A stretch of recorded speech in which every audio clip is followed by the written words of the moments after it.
Okay, so it is the July 2021 Community Preservation Committee meeting held on the 28th of July. It is 6:35, and as the little computer voice said, the meeting is being recorded. And I'm going to start by just doing a formal roll call for the sake of the recording. Rose White. Here. Thank you. Heather Hemrick. Present. Andrew Lau. Present. Tatiana Shannon. Is she on phone or is she not here? Present. I am present. You. I literally just got connected. Okay, well, welcome. Thank you. Christina Kennedy. Present. And Eleanor Rancis by phone. Eleanor's on vacation today. Okay, thank you. And Alan has yet to join, right? Okay. That's correct, I believe, yeah. And Jahan. Present. And I believe that's everybody on the committee. Roberta is present. Great. And I think I will turn it over to you. Okay, my apologies, everyone. I should have paid closer attention to how you ran your meeting the first time I attended, because I really have no experience with how you do things in Somerville. So first on the agenda, would you like me to share my screen so that you have the agenda on the screen? Is that how you ordinarily? Okay. Or, I mean, you can do that now, but usually what Judith would do is share whatever she was talking about when you get to it. Oh, okay. So yeah, I can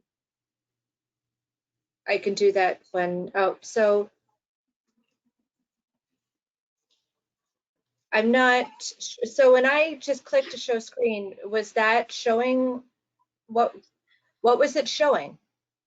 I've actually never used a meeting. What's that? I'm sorry, it's just your C drive. So if you just click through the file structure and just open up the file, then we'll see the file. Okay. Because I have the file open on my screen. Oh, so if you should be able to toggle through your screens and it will tell you which screen is active. So like I can see you have CPC agenda July 28th highlighted. I think it's just a matter of finding which screen is open to it. So is it sharing my screen right now? Yep. Yeah.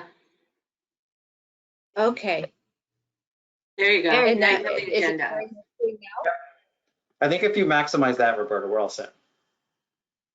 I'm really confused because I can't figure out how to make it not share my screen.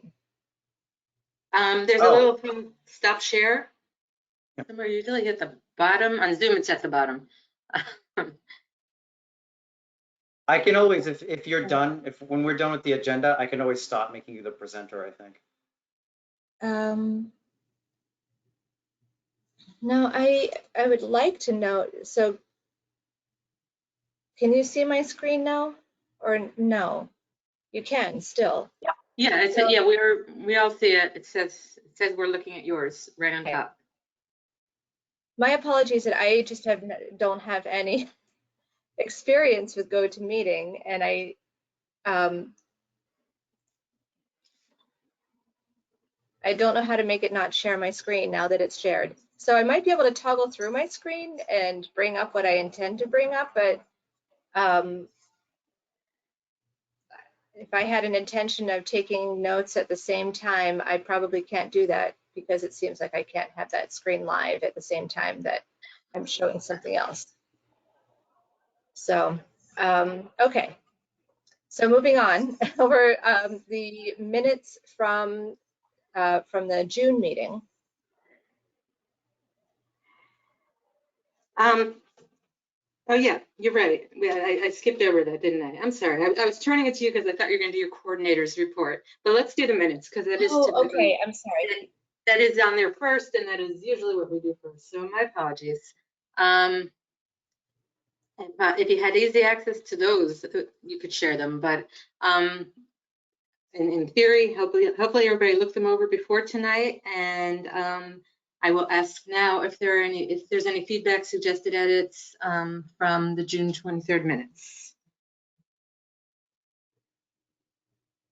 I do have some feedback for the meeting minutes. It appears that join the meeting is repeated under agenda item number 1. It's repeated twice. So it's the sentence that starts with, she noted that Mr. Alan Bingham was not present at roll call, but did join the meeting shortly after. Okay. Thank you. I missed that. I was probably sleepy when I was looking it over. This is Tatiana. I do have a question about one sentence in the first item of the agenda. It just seems structurally off, but maybe I'm misunderstanding it. After a period of technical difficulties with the meeting, audio minor grammatical comments were made on the minutes from Chair Boretsky. I mean, I'm just not entirely sure what that means. I can sort of parse it, but it doesn't sound like English to me 100%. I think there was just an extra audio in there. Okay, because I was trying to figure out where audio came in there, and I wasn't. It's a small thing, but I think Just we for- can strike audio. yeah, just for legibility's sake. Okay. Any other feedback or edits to make to the minutes? Anyone?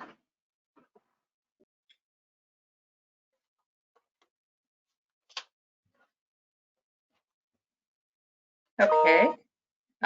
Hearing none, does somebody want to make a motion to approve the minutes from June? I'll make a motion.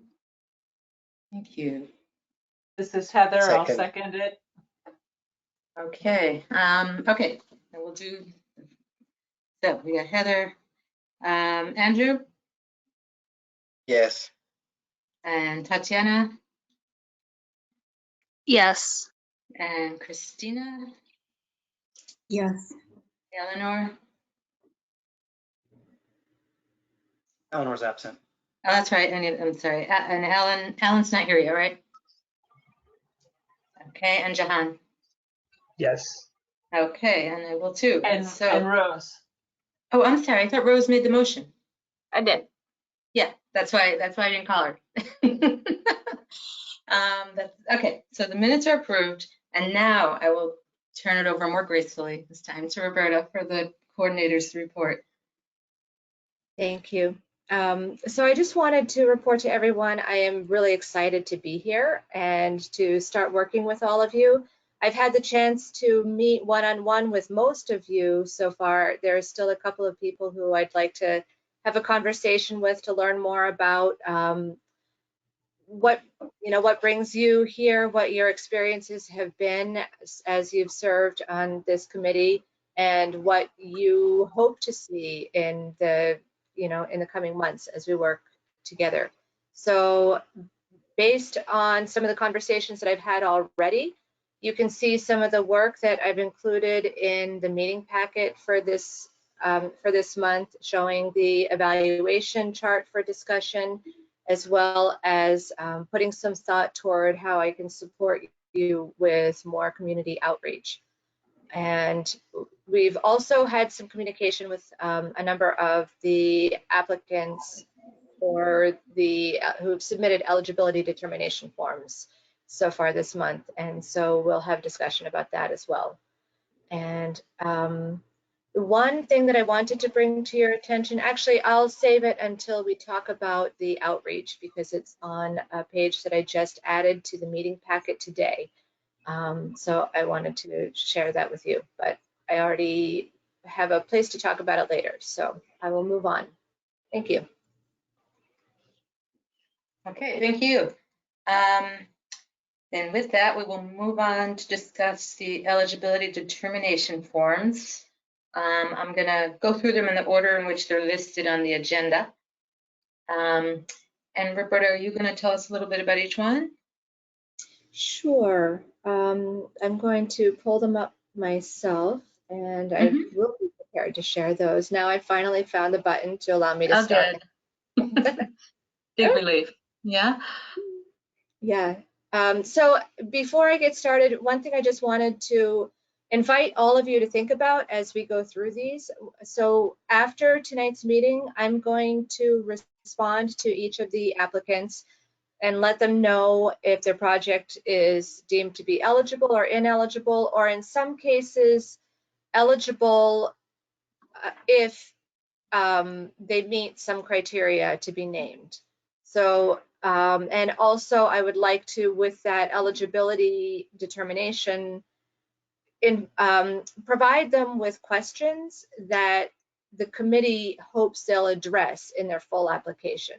So if there's any information that you want to be sure that they provide, that it will give them adequate time to do any research that they need to do or coordinate with any other parties that they need to coordinate with, so that they'll be fully prepared when they come and speak with you in October. So that's the aim of this, is to invite you to share your questions as well as your opinions about their eligibility. And so with that, can you remind me which was the first one again? It's the land acquisition fund Yeah. from the city. Yes. All right. I have, is that what's shared on the screen right now? Yep. Okay. Yeah. So are there any comments or questions about this EDF? My main question yeah. was why there wasn't money attached to it, like a dollar amount. And I guess that has to, maybe it has to be a fluid thing, but it's odd to not have a dollar amount on the application to me. So at this stage, the eligibility determination form does not actually request a dollar amount, which is something that I might like to change in the future. The dollar amount is fixed when they submit the full application, although it is kind of helpful to have a ballpark idea of what they're thinking of asking for at this stage, because that also gives information. Is it going to be a competitive funding round, or is it going to be enough funds to go around? That would be helpful for the applicants to know that as they prepare their applications. Anyway, we didn't ask, and they haven't told us on this form. Hi, Laura. I mean, I feel since I filled this form out, I think I'm pretty sure we were planning to submit an application for $100,000, which is more than we've asked for in the past, but we feel like there is clear justification for continuing to ask for more money. But I agree with Roberta that it does seem like a good idea that even on this eligibility determination form that we should ask for a ballpark figure. A ballpark at least. Yeah, yeah. Okay, fair enough. Hi, this is Tatiana. So I'm not assuming that this is something they're going to answer here, though it is something I would like to hear about in October. Does the land acquisition form have any other avenues of funding? What are they? Like, do they also pursue money from the city? Are they applying for grants, reaching out to potential private donors? Because the landscape of what they need from us does change quite a bit if we are their only viable funding source versus there are other funding sources they can also pursue. Because if it's only us, it's going to take them a while to buy any land in Somerville, given property prices.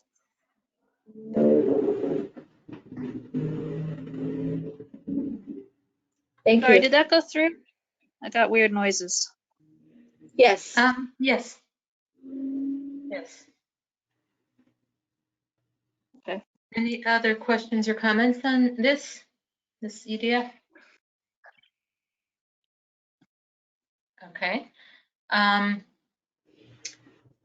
So then at this point, we are making motions to approve or not during this meeting.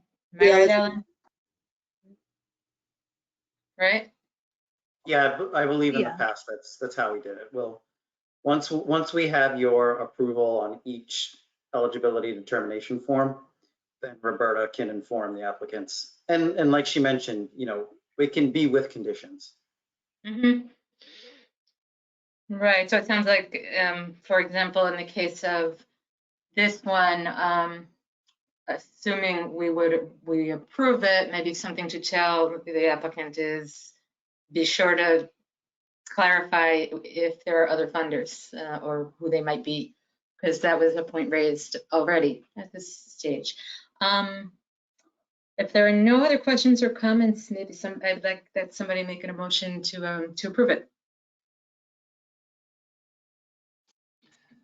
So this is Heather. I make a motion to approve this application, and the committee would like further clarification on if there are additional funding sources or a current goal in mind, or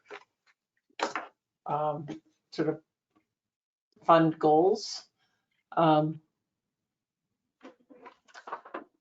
That's it. Okay. Can I ask a question before, without seconding? Sure. Sure. Just a clarification, so this isn't technically an application, right? This is an eligibility determination form, which means if this is approved, then the full application gets submitted. So this is just okay. Yeah, the So yeah, application. I should rephrase that motion. So to move to approve the EDF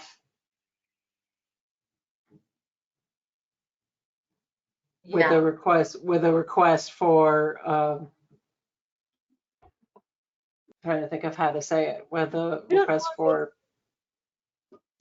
Is it necessary to put the questions in the motion? I mean, I can communicate with the applicants what I've heard. No, I think the only ones where will be conditional is maybe some of the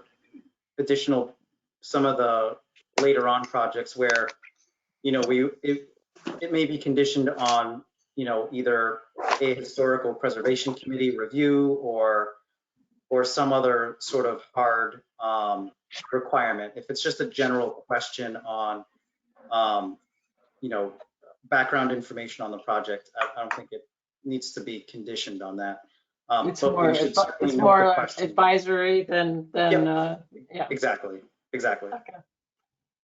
So I will rephrase. I make a motion to approve the CDF. Rose, do you want a I'll second? Yeah, great. I'll Okay. second it. I will do roll call for the vote now.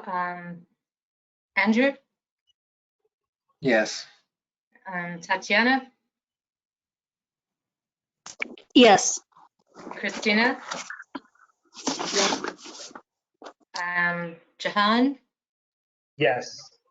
and Alan is not here tonight, right? He didn't hop on. Okay, I think that's everybody. I approve too. And Rose, to your question about process, like these are the initial eligibility determination forms, and then Roberta will go back and invite those who we approve tonight to submit a full application, which I think it's submitted in the fall, October, November, somewhere in there. And then we all take those home and really look at them carefully, and then come together and at a meeting go over it. And it's a much more detailed application. It takes a while. Okay, that's great. That's helpful. Thanks. Sure. Okay, so next on this list is Junction Park, Roberta. Okay.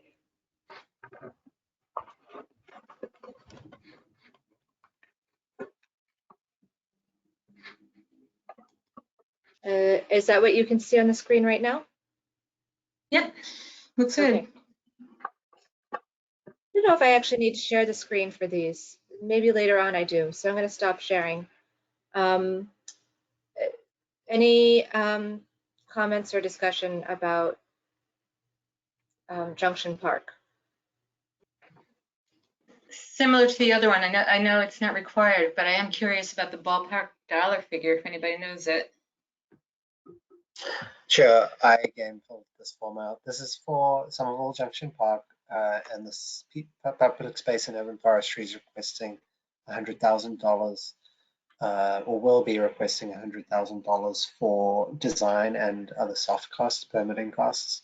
We are also pursuing, as I covered in our June meeting, we're also pursuing a park grant for construction funding for this project, but the CPA funding would just cover the soft costs. Cool. Thank you. It's exciting. Personally, I think the whole bike path connection and open space, more open space, yay. But anyway, I'm biasing things possibly. Other comments or questions on the application?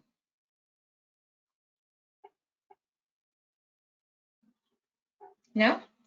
Okay. No. Somebody make a motion to approve it? I can, It's an EDF.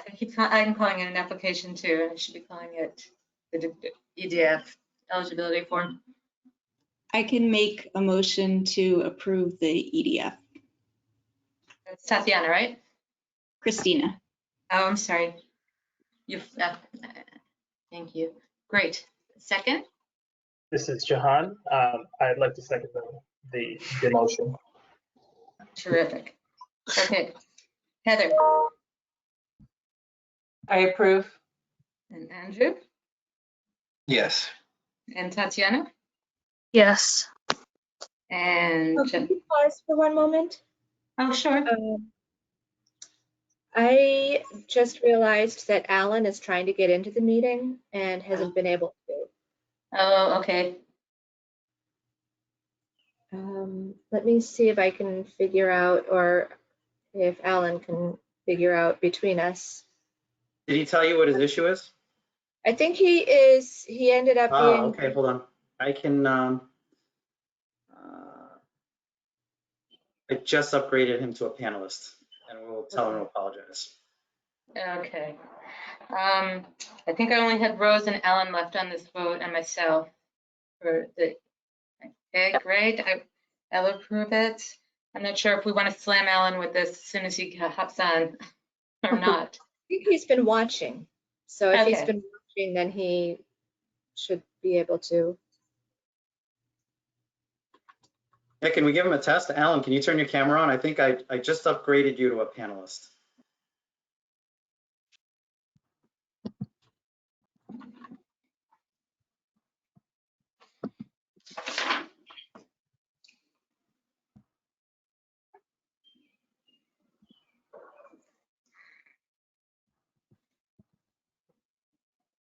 No? Okay. Let me see if I can send him a link.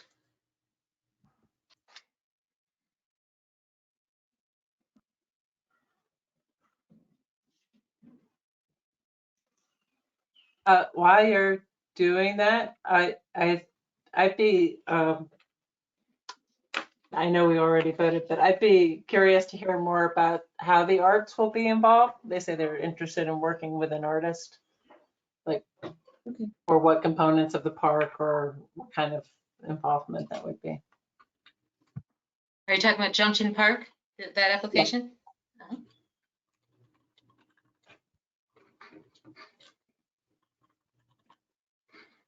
Andrew, is that something you know anything about? I think that is a question to put to the applicant. Okay. Fair enough. I'm just testing. Can you all hear me? Yeah. Okay. I just had a notification that my internet isn't connected, although it appears to be. I don't.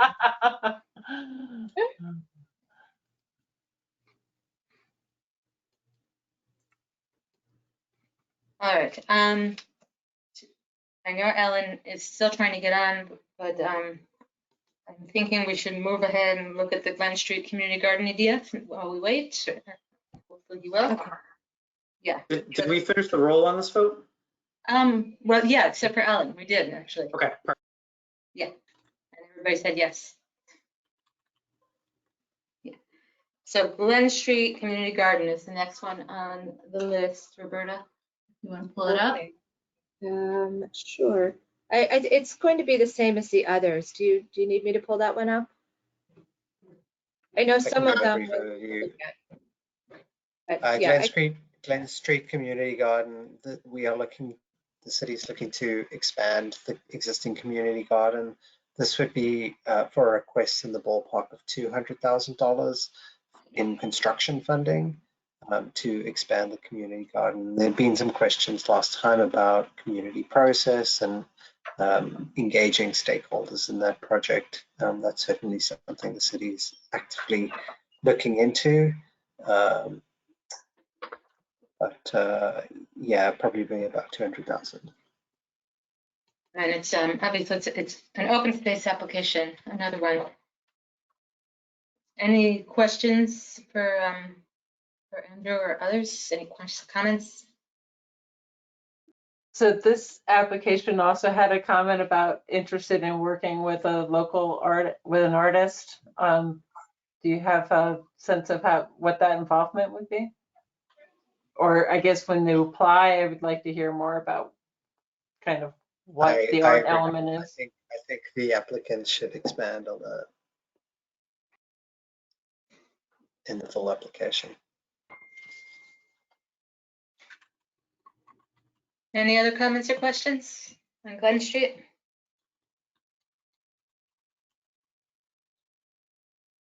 Okay. Somebody want to make a motion to approve the eligibility form? I'll make a motion. Terrific. Second? This is Heather. I'll second that. Great. Okay. Andrew, I always start with what's at the top of this list. So I start with you. Don't feel picked Yes. on. It's just how I keep every track. Tatiana Yes. and Christina, Yes. Alan, Abstain.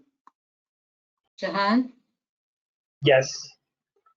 and I would give it a yes. So we have one abstention and is that 8? 8 yeses, I believe that's 8. Okay. Next on this list is the Somerville Hispanic Church. I will pull that up. Actually, I'll pull up the page that I added to your packet today with additional information. Mm-hmm. Great. And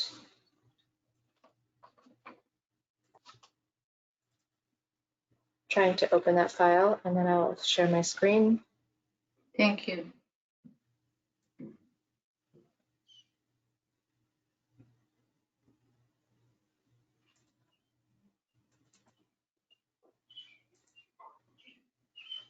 Here it is. Okay, so to provide some additional clarification about what's in the scope that they're requesting, I did not include on this list of 3 items the emergency requests that they have to address the structural repairs that were discovered while they were completing construction on the roof that was previously funded. So that's about 11,000 and change. And that was included on the first information that they gave you in their eligibility determination form. So these are the additional items to fund this round. So some explanation, I think, is required. What they're looking to do this round is to create handicap accessible entrance into the building through the lower level, the basement.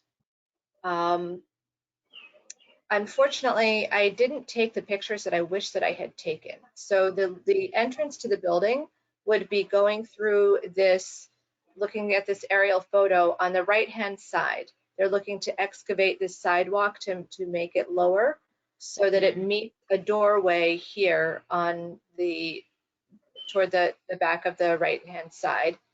And then that goes into the basement.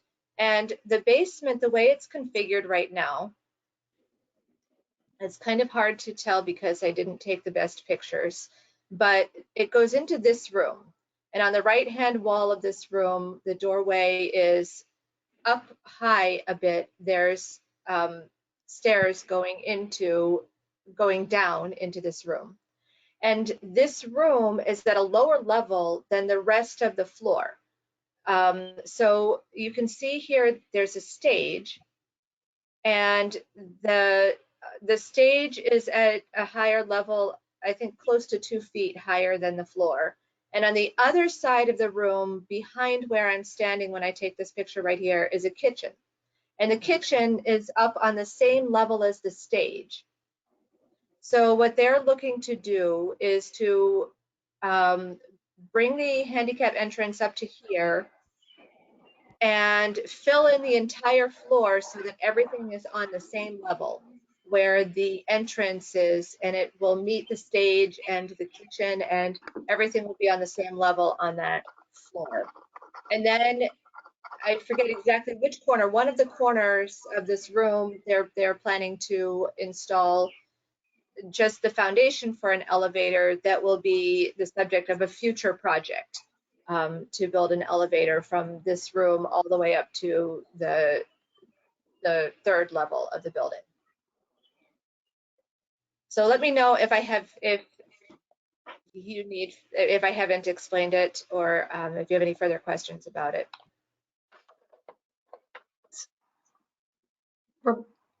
Can I ask a question? I might have missed this, but and I'm not familiar with the previous application, but is this falling under historic preservation? Is that where this? Yes. Yeah, and rehab, right? It was both. Historic preservation, and the purpose of the project is to create handicap accessibility. But under which area? Historic preservation, or? Yes. May I? The issue I see is that for historic preservation, we are looking at handicap access. It's something we've granted on a number of occasions to modify historic buildings to allow that handicapped access and to make them ADA compliant. Hopefully a little bit more than ADA compliant, but also to be able to make them so that they have a universal design concept. However, I look at this and I look at raising the floor level, and I don't believe this is in the purview of the CPC.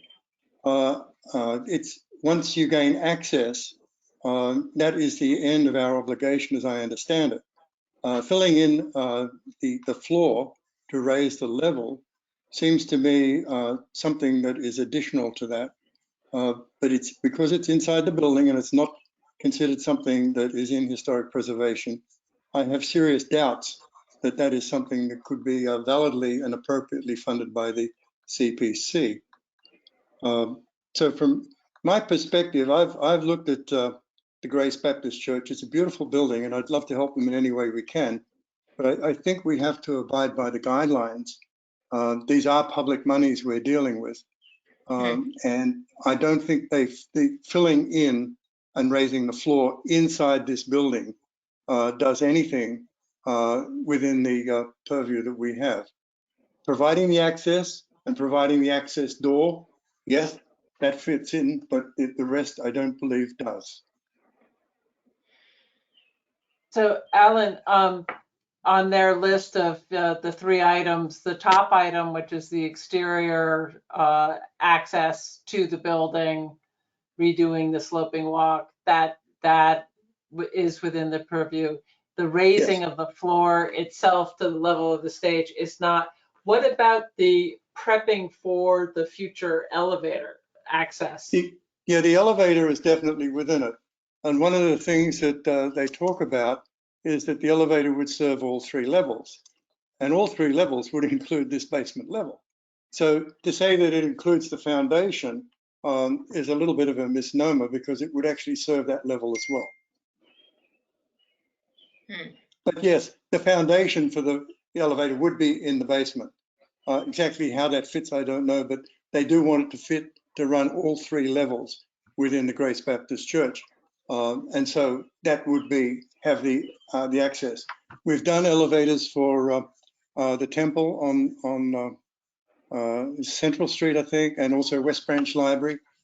These are things in the past that have been CPC funded. So elevators are definitely there for handicap access. Filling floors is a little bit problematic, I think. While So, we're talking about this, there's another function, 2 other things I'd like to say. One is they also, in phase 4 work, want to provide new entry doors and hardware for the south side of the building. I've looked at these doors. Being on the Historic Preservation Commission, we believe these doors could be restored, not replaced. I agree that they would need new panic hardware and things like that on them, but they are the historic doors, and I don't think they could be replaced, but they could be refurbished quite easily. And of course, the other thing is that the Grace Baptist Church, the group has not come before the HPC to get approval for these projects.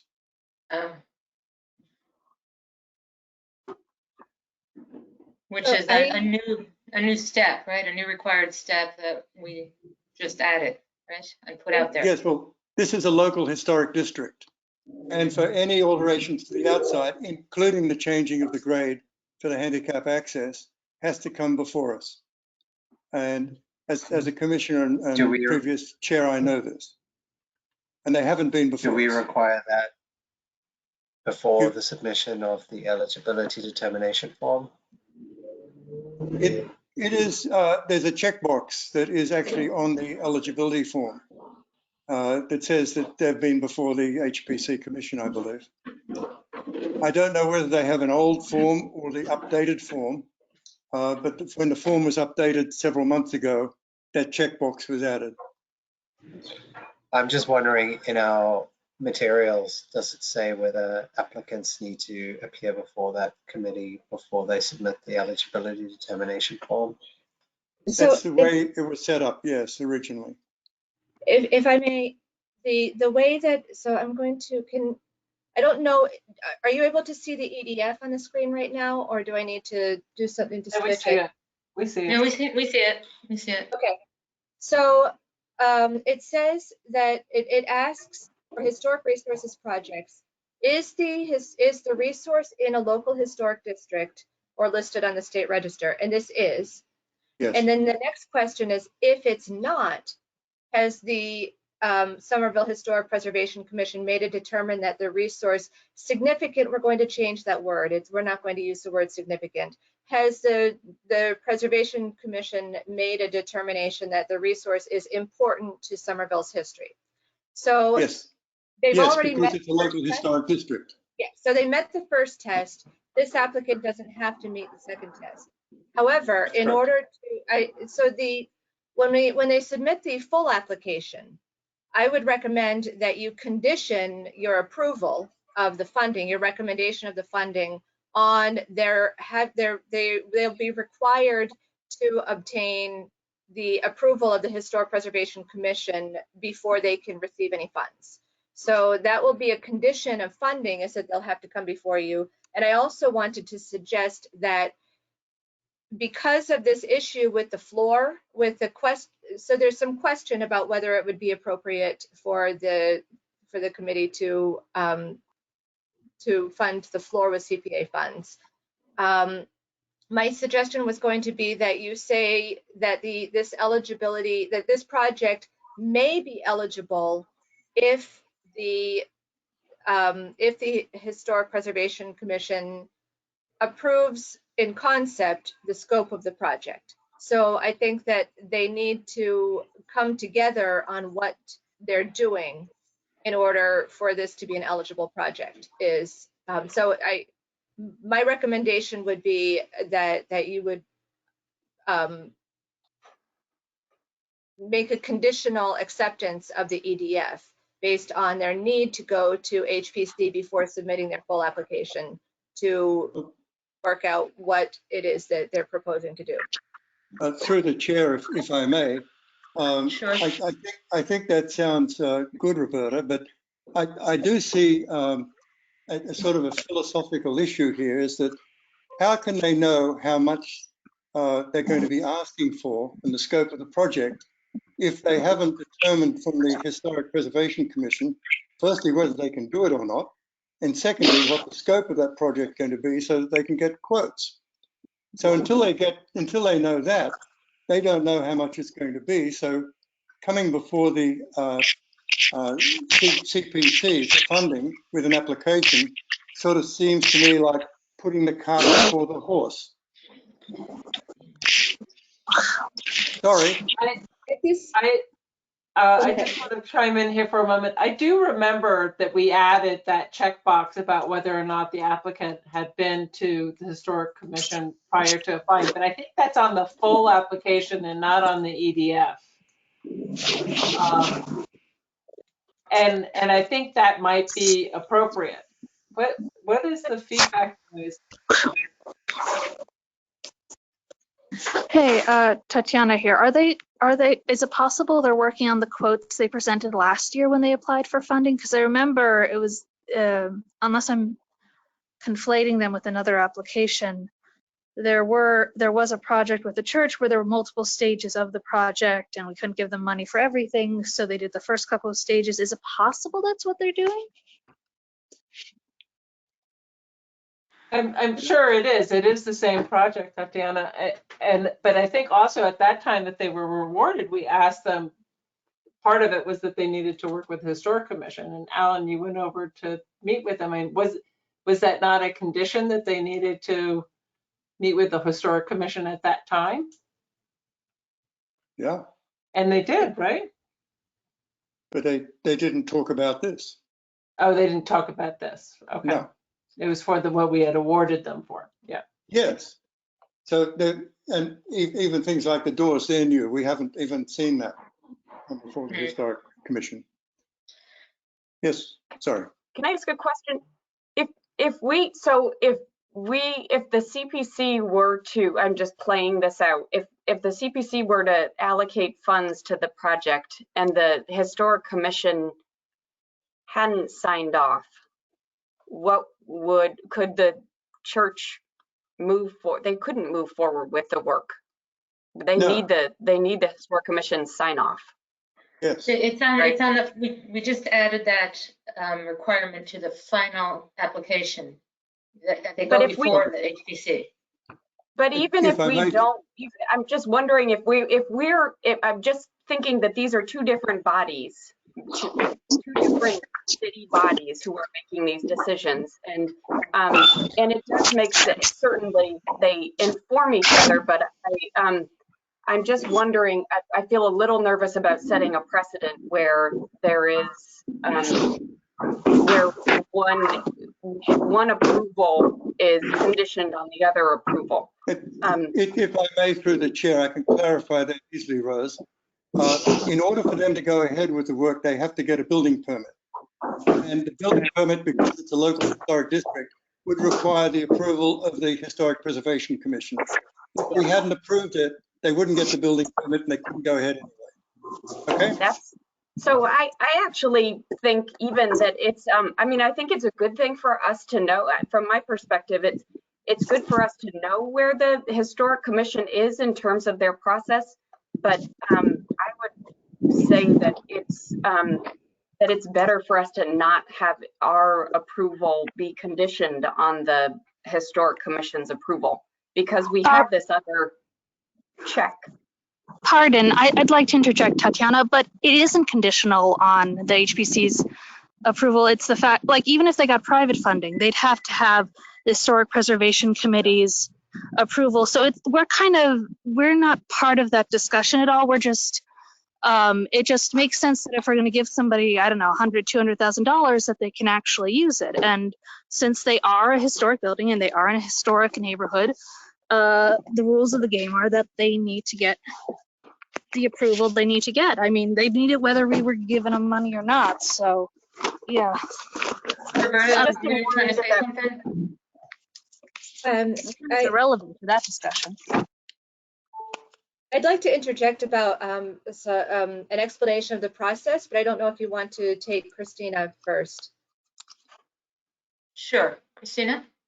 Yeah, so I'm hearing what everyone's saying, but right now we're not, we're not reviewing their application and the full information. We're just simply reviewing whether what they said in the EDF is eligible. And I think it seems that that most of the work is eligible other than the raising of the floor.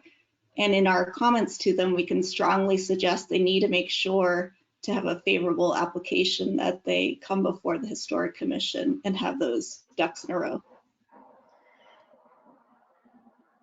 Thank you. That's exactly.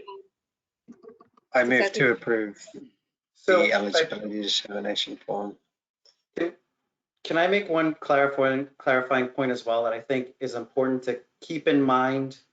The full schedule, the full grant decision schedule, and that September, the applications are due. October, the public hearing, public presentations will be made. And then in November will be the actual deliberations on the project funding. And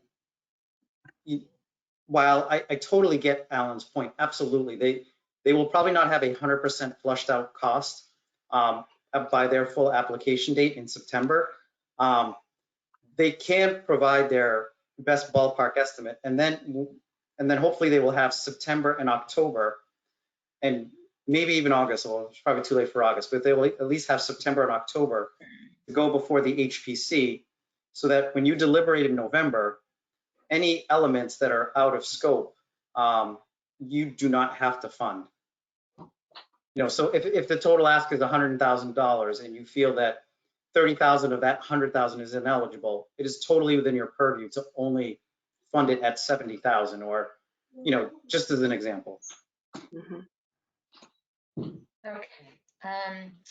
To the point Christina made, I'm wondering if somebody, at this point, we can make a motion, somebody can make a motion to just approve the EDF with the conditions that have been stated, that the church go back and clarify the points we raised here. I move to approve the Grace Baptist Church EDF with conditions as stated by Laura. Somebody want a second? This is Heather, I'll second.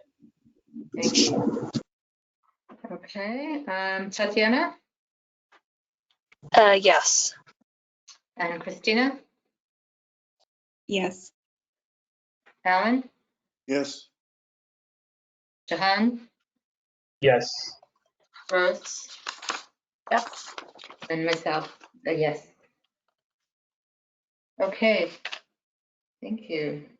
Next on this list is Oh, 24. before we go on, I have a quick suggestion on that whole point, which is I wonder if Roberta should reach out to the CPA Alliance and just get a sense of if there's precedence for any of this kind of floor raising stuff interior to a building, just kind of on a larger scale. I 100% agree. I think we need to be really careful about issues related to Americans with Disabilities Act or Massachusetts Architectural Actors Board issues. Absolutely. Thank you. Point taken. Anything else on that? Okay, 24 Walnut Street. Would you like me to share the screen with this one? Sure. Why not? Okay. It's called 24 Walnut Street. It's actually Somerville Community Corporation, right? SCC? Yes. Yes. Yeah. I think it will be helpful for both SCC projects to have their scope in front of us while we discuss. So do you see the Walnut Street project on the screen now? Mm-hmm. Okay.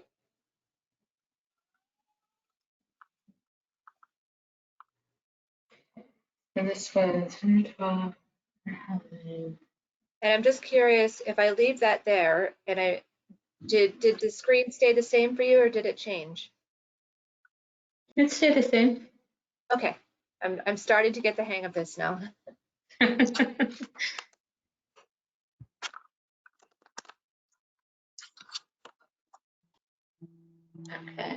all right. So this was both housing rehabilitation and historic preservation.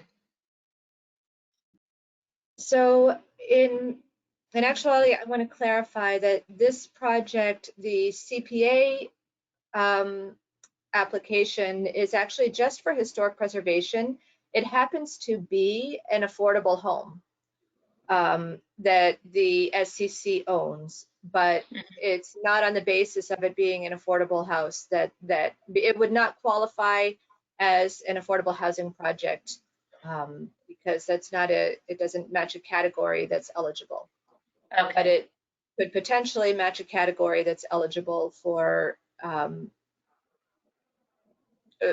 historic preservation. Okay, if I may, through the chair, address this. Yes. This has never been declared significant by the Historic Preservation Commission. It is not a local historic district. 3 years ago, in 2018, an application was submitted to put it on the National Register. However, nothing happened. It's not on the National Register. So we don't have a determination from the Historic Preservation Commission on the significant value of it to the city. That is my first comment. So in the write-up here, it says that it's a significant significant building. Historically significant, but it may well be, but it's never been determined as such to be that. And if they came before the commission to have it determined as such, then yes, it would be a significant building. However, it doesn't fit that category. The other things, after going down and having a good look at this property, I would put down everything with the exception of the replacement of windows as maintenance. And it concerns me that maintenance is not something that the CPA funds. It's pretty obvious to everyone that painting is a maintenance function, but the sinking porch is a minor issue, basically from neglect, and it's not incurring any access issues. The porch is quite sound in itself. It's a little bit wavy, but apart from that, okay. I don't know what the exterior concrete work is. I couldn't find anything that would fit that description. And partially replaced wood siding is also a maintenance issue. And I couldn't find anything that fit that either, even though I walked around the house and had a pretty good look at it. So I'm a little bit worried about exactly what's happening here with this, as to whether this even qualifies up front. So you're saying that where they checked off is the resource in a local historic district or listed on the state register, they checked off yes, you're saying straight out that that's not true yet. That's true, Okay. because I checked the registers. And I also asked Sarah White on staff, who's the preservation in charge of preservation planning with OSPCD, to check, and she verified that as well. However, if the applicant came before the Historic Preservation Commission and presented the structure, it's my belief that it may well be considered to be significant. But I'm just one commissioner and I can't guarantee that. It's just my feeling that it may well qualify under that. Tatiana here. In the time frame they have for applying for funding this year, is there time to go before the commission and possibly have it certified? Is that logistically possible at all? Yes. I don't know what the time frame. Okay. Yes. But they have to, get out there and get on the agenda for next month very quickly now. I see. No time to waste. So, Russ? Alan, is your point then that the majority, that really only the window, everything is basically maintenance except for the window replacement. And so even if they did go through the process with the historic commission, it really would only be that they could come in to ask for the window replacement money. That's from my perspective, yes. However, what I would do is if they did come back, I'd have the contractor on the Historic Preservation Commission go and have a look at it as well. Mm-hmm. Just to verify. I actually think, and I agree, when I look at this scope, I think for the most part it doesn't qualify as under the affordable housing. But I would argue that the windows they're part of the building envelope, and they would qualify under the preservation category for housing.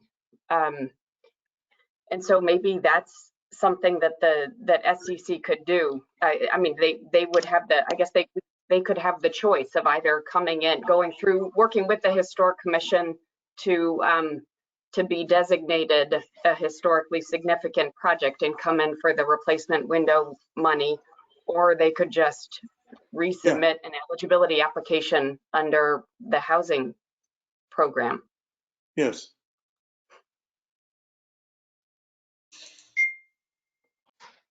This brings up a point. I'm sorry, this is a little off point of this particular EDF, but it's because we're using this word significant, which is a historic preservation term. It's sort of defined by the National Park Service. So to your comment earlier, Roberta, about changing the wording of that sentence, I'm not so sure that's a good idea, because the significance is defined in historic preservation. It actually has weight. Yes.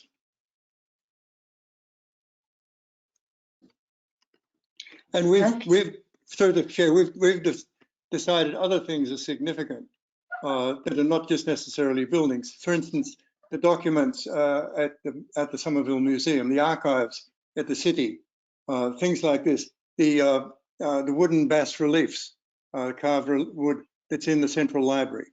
We've declared those to be significant. So we look at more than just buildings when we declare something significant. And so, yes, it is a national park legal term, and we need to stick with that. Okay.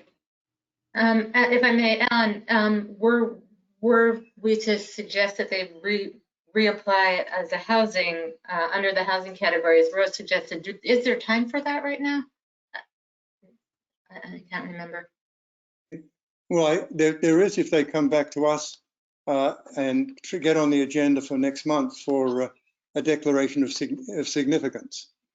Right, but actually I was asking the other Alan, is there time to resubmit to us? I don't think there is, or is there?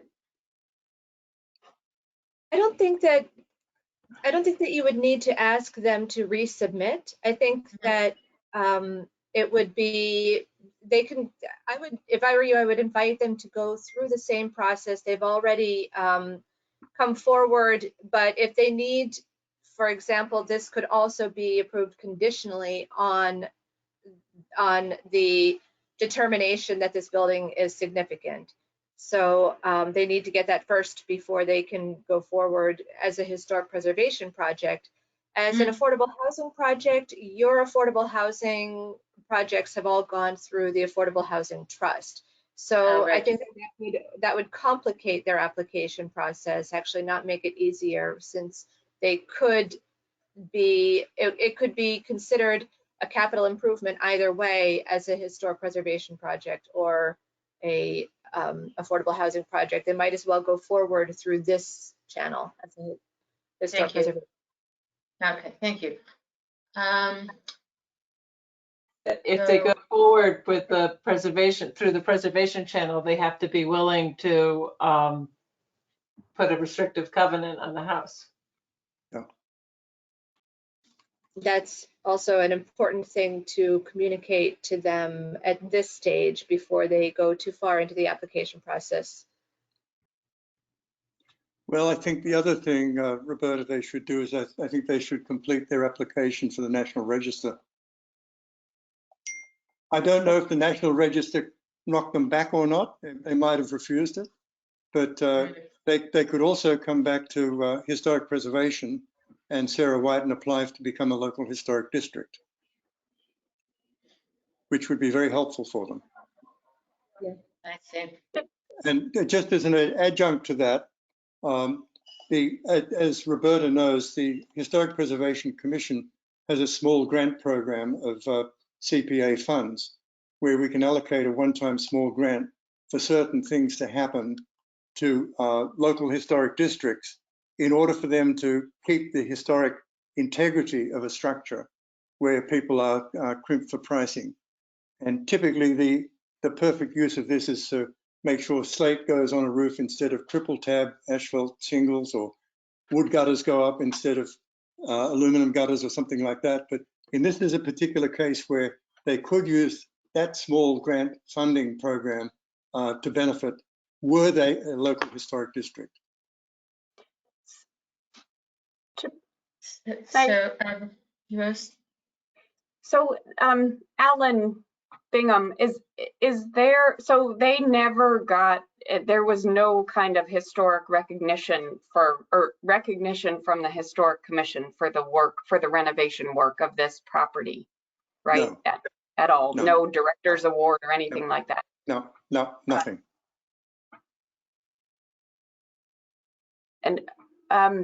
And to Heather's, I mean, it is sort of an interesting question of this. I absolutely appreciate Heather's point about the word significant, that it's a defined and important term. And I guess the question is there, and this isn't specific to SCC, but and more just curiosity and me being new to the committee, but are there other than than being in a historic district or being on the National Register, are there other ways that buildings are approved or sort of designated as historically significant, but on a local level? On the state register, yes. National, state, or local. Could be that there's an important architect involved. It could be that an important event happened there, or it could be that it's an exemplary example of a particular architectural style or something like that. Yeah. Or a combination of any three of those. Or a combination. Okay. So maybe we put forth a motion that the committee approve the EDF contingent upon SCC going back to the Historic Preservation Committee and getting the registering basically. Yeah, I mean. Well, I think we're saying that they have to correct the errors in their application. Yeah. Yes. Which would be around working with the Historic Commission to determine whether or not this building is significant. Yes. So is it, but can we say that we can approve it if there's an error? That, I guess that I'm struggling with that a little bit. There's a way in which I look at this. Or they have to uncheck that box because they checked a box that they shouldn't have checked. It's what we're saying. And they can say in their essay that they're seeking approval or something like that, or that they intend to, but they can't check the box yet. Well, as I understand it, they haven't even approached staff of historic preservation for any approval at this point in time. Right. So I guess what I'm grappling with here is how could we even put a motion forth that we approve it contingent upon correcting this when it's so it's incorrect. Like Heather said, they'd have to uncheck the box. They'd have to uncheck the box and add language that they intend to seek approval prior to the final award period. Right. And then take the time to do that and meet with the commission and register all in time for the final application, which is doable if they move quickly. And I think we also should share with them that the CPA funding cannot be used for maintenance, Right. Right. of which paint exterior at $30,000 is definitely maintenance. That the CPA funding can't be, but can your individual loan program be used for maintenance, or it can only be used for kind of upgrading, No, restoration. restoration?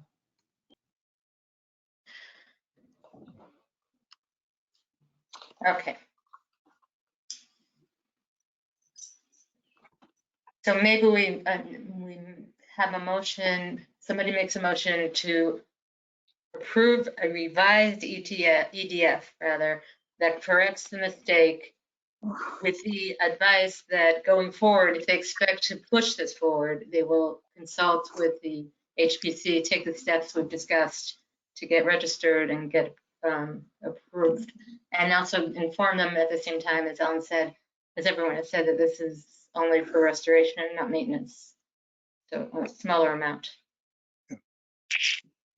I move to approve the EDC condition subject to Somerville Historic Preservation Commission's determination that the building is significant and that the HPC advise the applicant that certain work that they might be applying for is subject to maintenance and not necessarily part of the building's historic significance.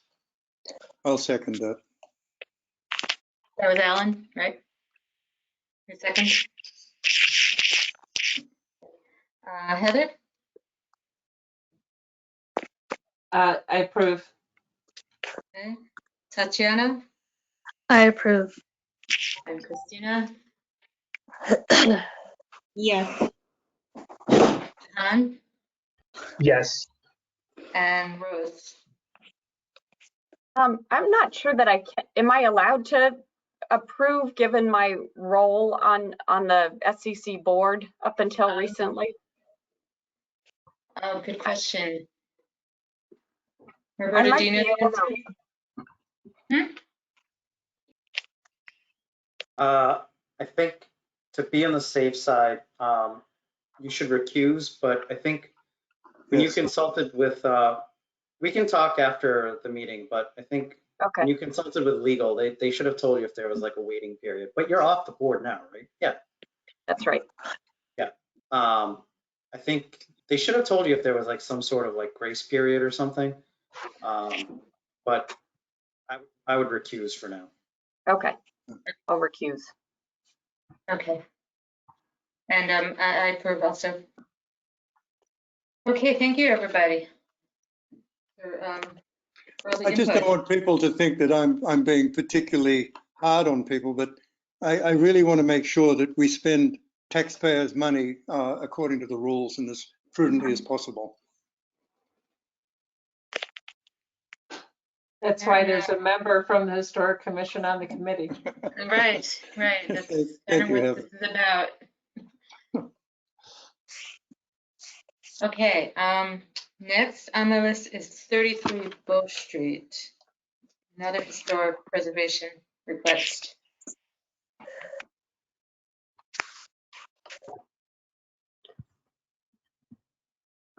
There we go. Thank you. Yep. Oops. Can you see the EDF? Yep. Yeah, yeah. Okay.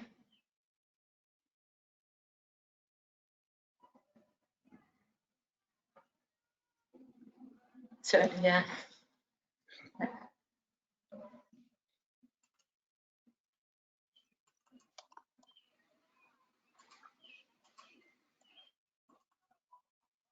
This application appears to be for maintenance. Yeah.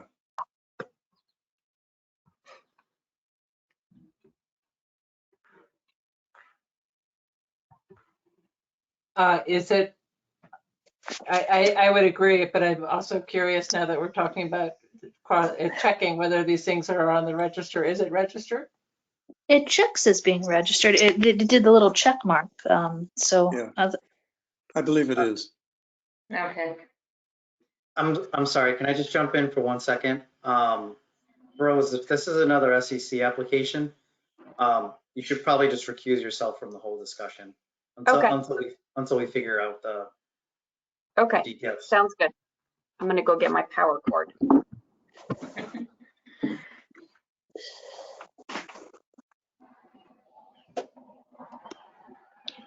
Well, I would make a motion to deny the CDF in that it's not for eligible work, it's for maintenance.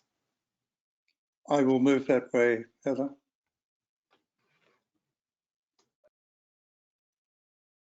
Any other, well, no other questions or comments? I'll just do the roll call. Okay.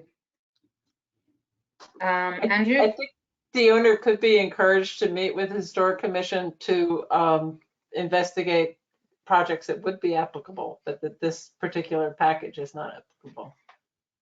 Yeah, that sounds. Yeah, one of those Yes. things is that we're a consultative body as well.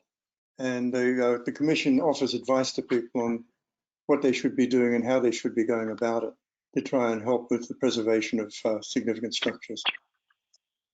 So yes, we would meet with them. And it would probably behoove them, it sounds like, because you'd be Yeah. able to advise them well for the next round. Yes. Okay, so for the record, I'll do a roll call. The motion on the table is to deny this application. Andrew? Yes. Yes, you're agreeing to deny it. Is that correct? Yes, I'm agreeing with the motion. Thank you. Okay, and Tatiana, you already did, yeah?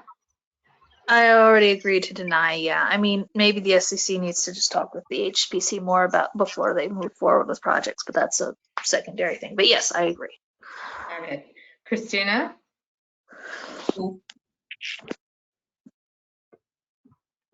I'm sorry, did you say Christina?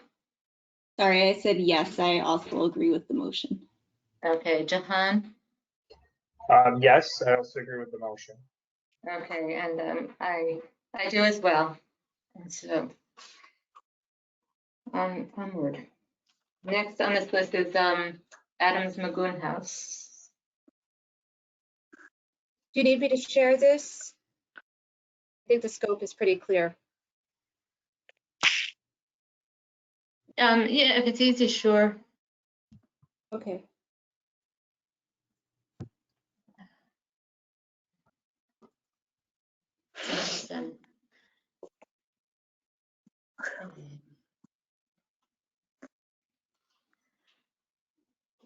Okay, so this one. This is also historic preservation, window replacement and repair, right? Mhm. Yep. And are they registered, Alan? They're even on the National Register. This Okay. is the second oldest building in Somerville. Okay. I don't know if everybody knows it. It's the red building on the top of the hill opposite where Barack Obama used to live.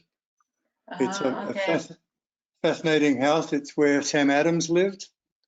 And if you go inside it, you'll see that there's in the foyer, there's a floorboard which is about 12 feet long, which is over 2 feet wide. I mean, it's post and beam. It is a remarkable place. And in the 1950s, they changed some of the windows so that some of the windows were put in and they were not designed to fit. And so there's been water intrusion in the house.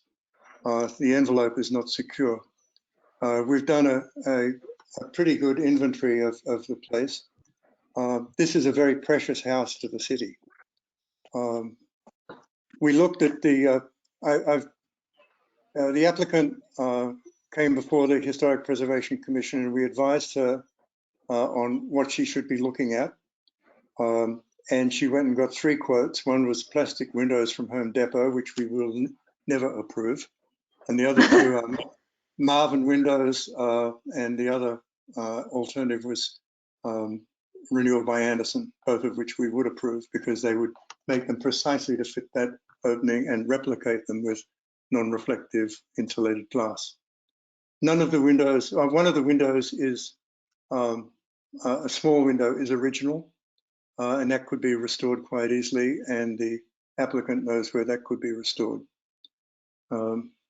So yes, this is special. In fact, the applicant has on her mantel shelf the tax bill from 1802 for Samuel Adams for $3.12 as the annual tax. And upstairs in the attic, Magoon has actually signed on the plaster. And it's, the Magoon Square is actually named after that. So this is a very special house for us, I think, and I would fully support this application.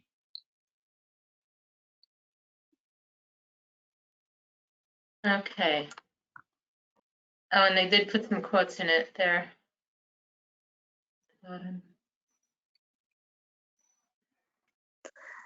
Hi, Tatiana here. Yeah, this looks like a great project. I have to admit, Alan, I'm glad you explained about the Home Depot windows because I was like, everything else looks great. But why are Home Depot windows in the quote? That feels, no, don't do that. So I'm glad that there's some context for that because that was my one big question. I was like, what?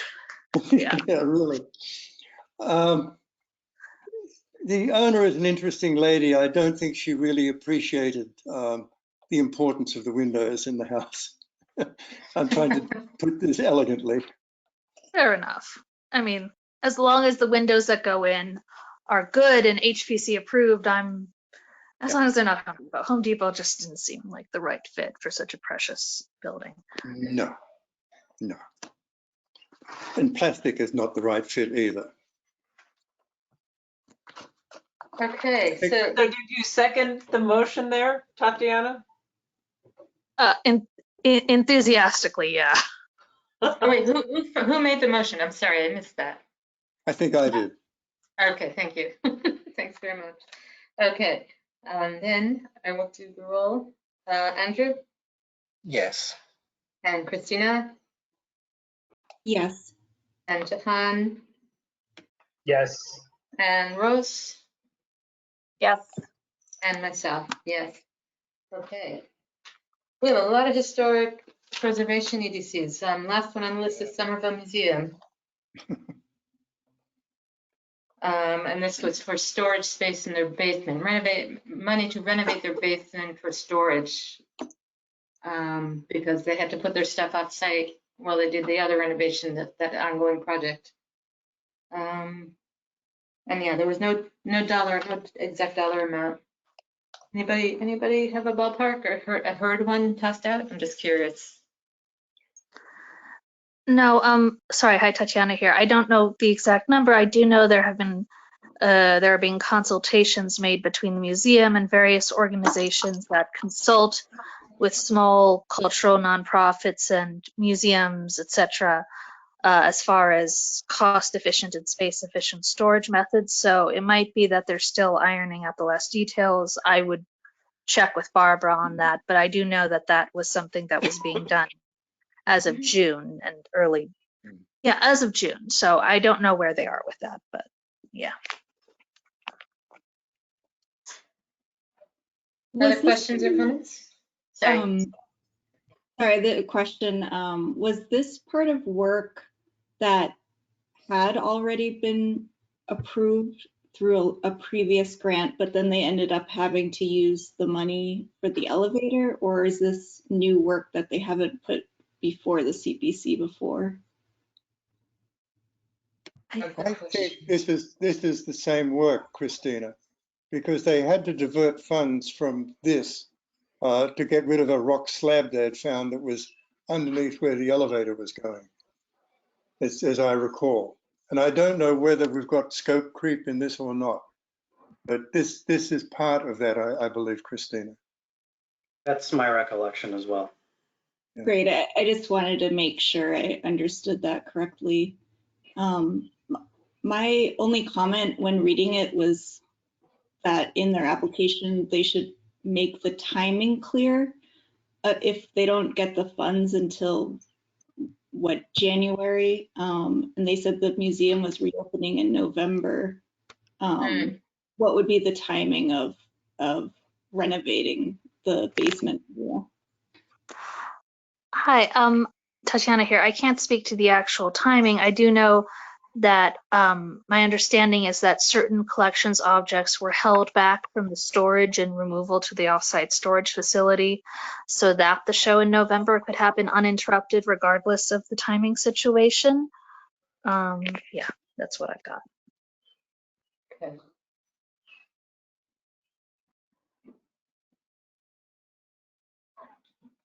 Any other comments or questions?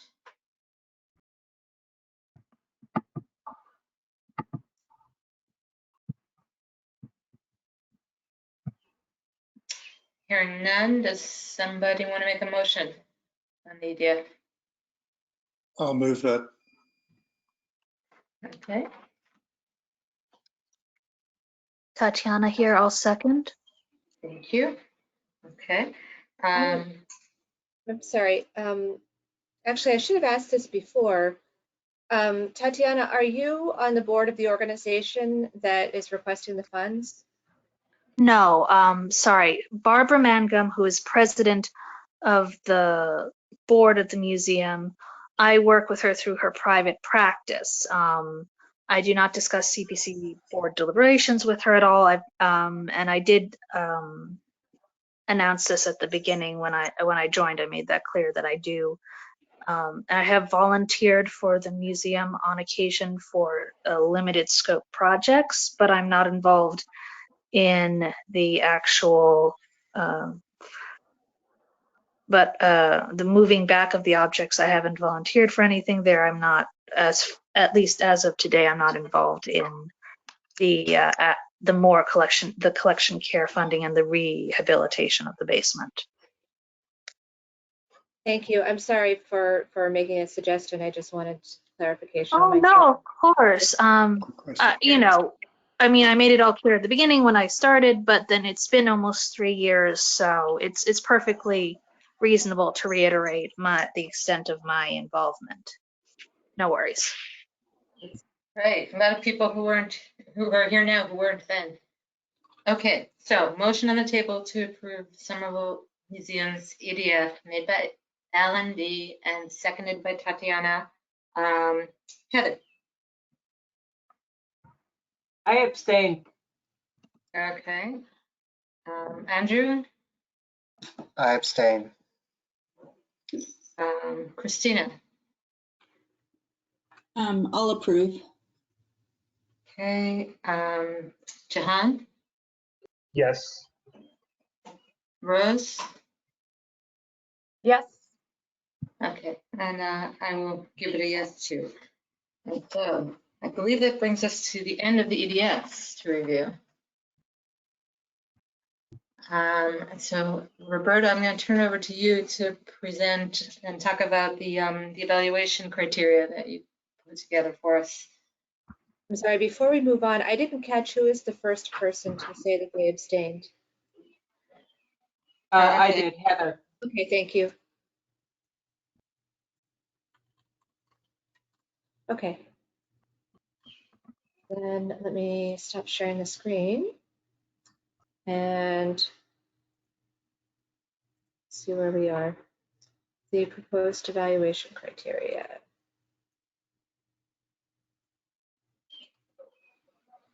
So what I have put together, and I'll bring this on the screen when it comes up, is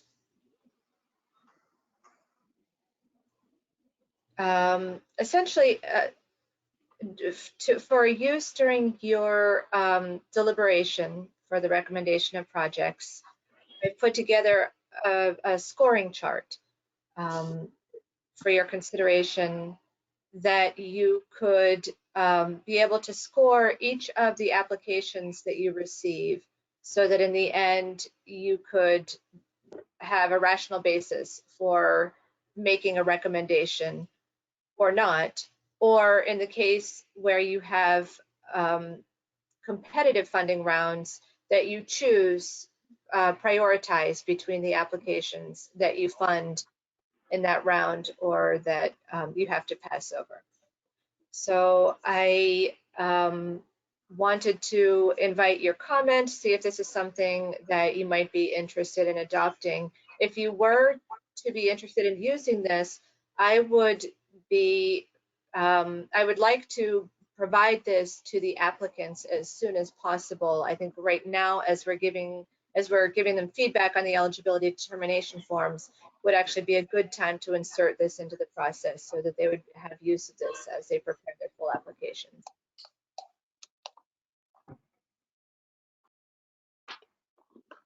So, Roberta, sorry, I have a question.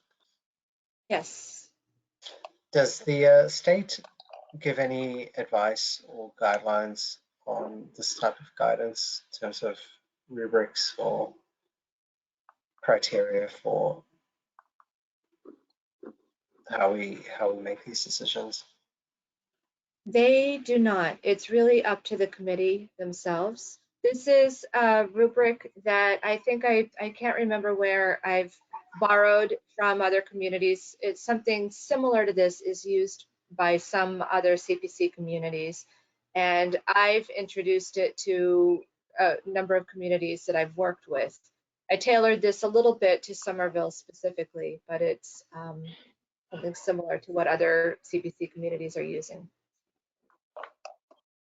Thanks. I just want to say that I think this is really helpful. It's great to have it as a guide to kind of help us walk through the review process. I have a couple thoughts in going through it, but I'm very much in favor of having a format like this to guide us. yeah, I would second what Rose just said. Roberta, we spoke about this, but it's interesting that the state doesn't give guidance to the question asked a moment ago. It's a very rogue kind of thing, right?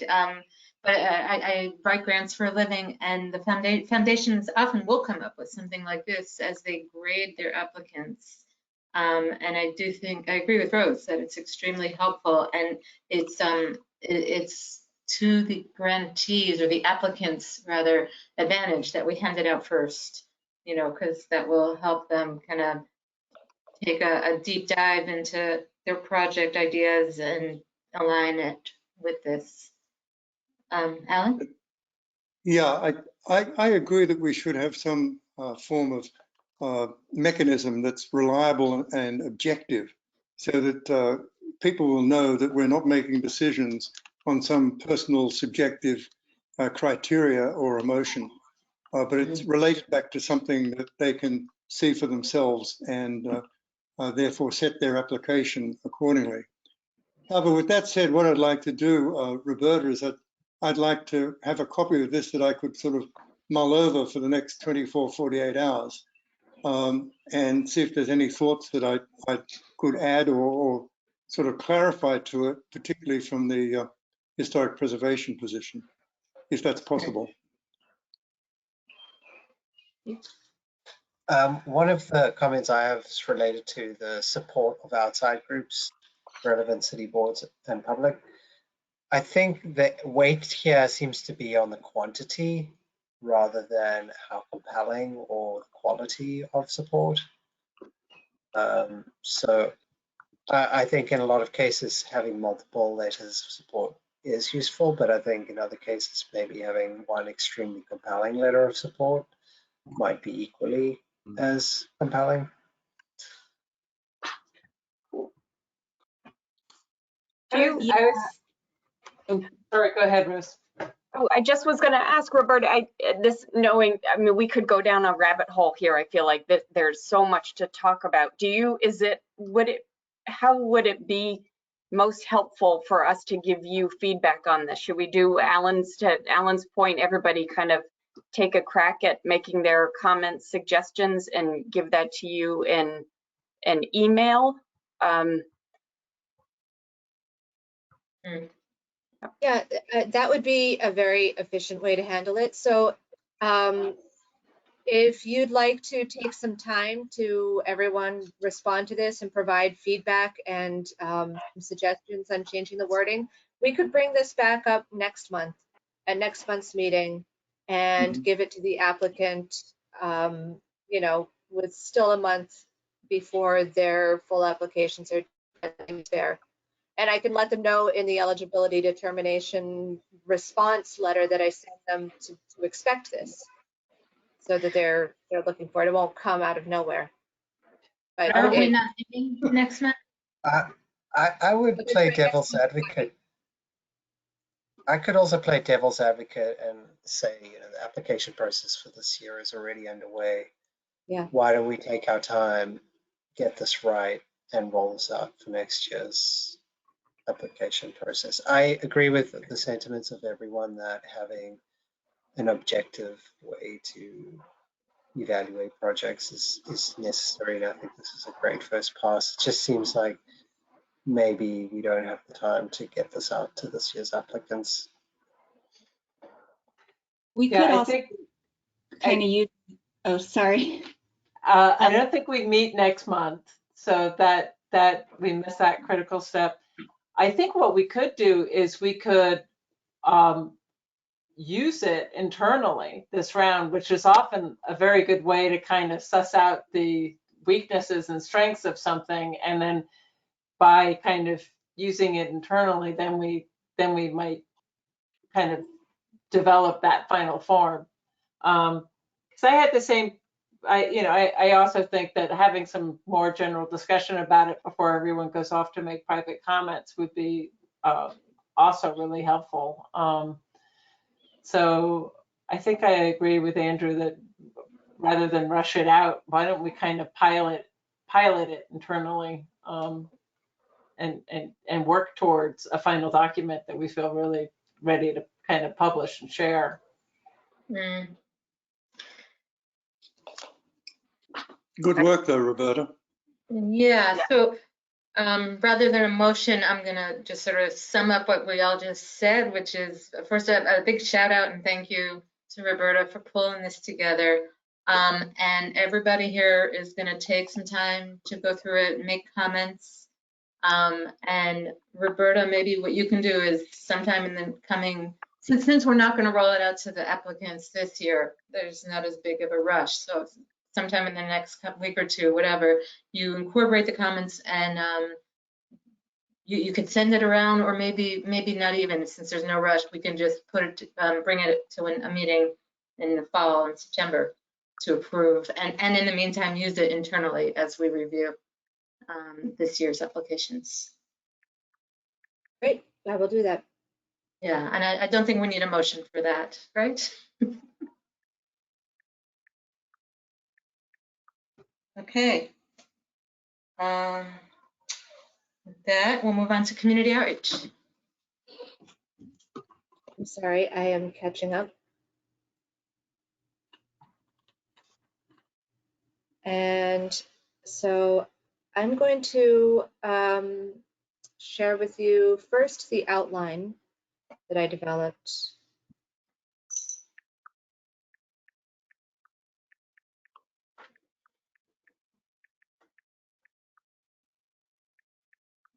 You can see that. I can't remember if I'm, oh, no, here. You should be able to see it now. Now, yeah. Great. Okay. So, I just put together this outline, and it's for your discussion about, I did sit in on your conversation at your last meeting to see what you're thinking. And I've also talked with several of you already to see what you're thinking about public outreach. And so I'm looking for ways that I can support all of you in your outreach efforts. I love to attend events and talk to people myself, but you're really the ones who are driving this and who are looking to get the feedback for yourselves. So I developed these goals to guide what we're trying to do with the public outreach, some ways that you can reach people, the different platforms through which you might be able to reach people, and then the materials that you would need to be able to reach people. And I would obviously help to prepare all of these materials for you. So I would love to get your feedback on what is important to you to move forward with, and kind of what are some next steps that are reasonable, and kind of what is a timeline that you see yourselves being able to carry out some of this public engagement.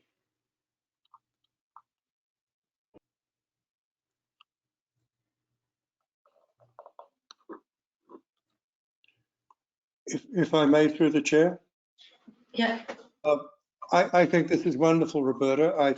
One of the things that has disturbed me for a long time has been the lack of visibility that both Historic and CPC have in the community.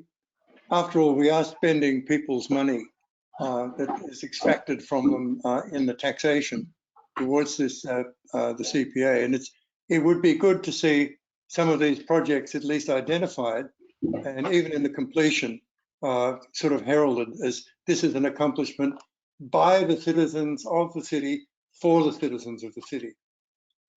We recently completed the West Branch Library, no fanfare, sort of who cares? $11 million project. We don't have signs to put up. We don't do any community outreach. We have all sorts of functions going on in Somerville, Honk, Artbeat, Porch Fest, all sorts of things. We could participate in that actively, because I think the more people are aware, the more pride they get in the city, and the more they understand how valuable the CPA funding is to the city. Not just historic, but open space and affordable housing. These are all things people are interested in. And yet, we're not talking about it. Best kept secret in Somerville.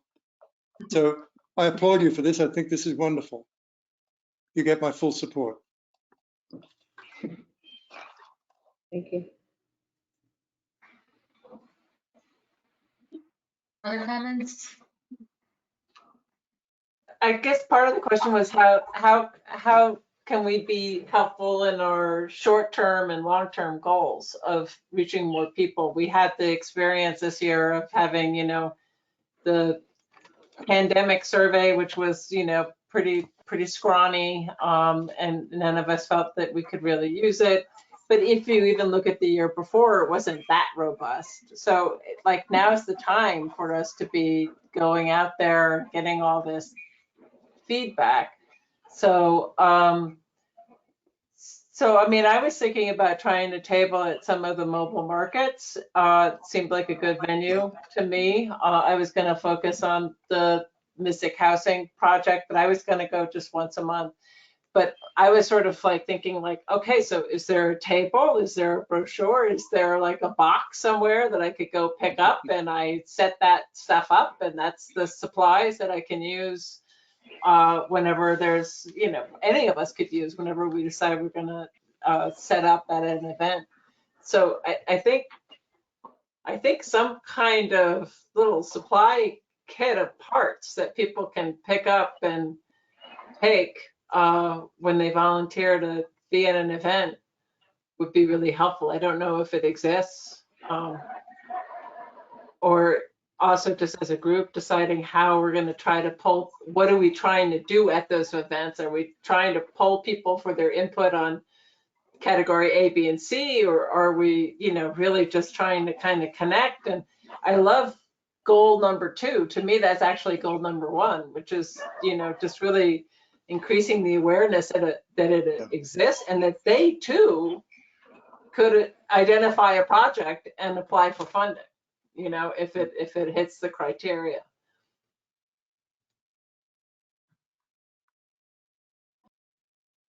I think that's all.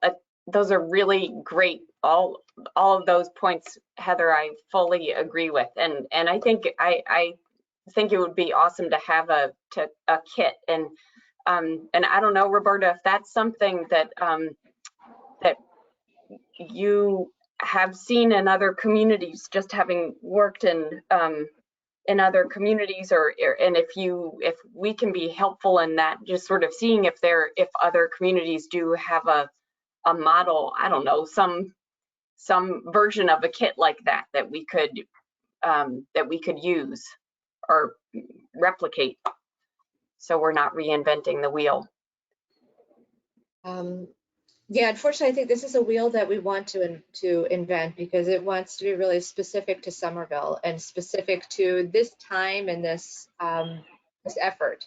So the elements of the kit, what we do have left over from previous years is a banner that has on it. I wish that I'd remembered to load a picture of this banner into onto my computer so that I could share it with you, but I don't have it. The banner has some pictures of past CPA successes.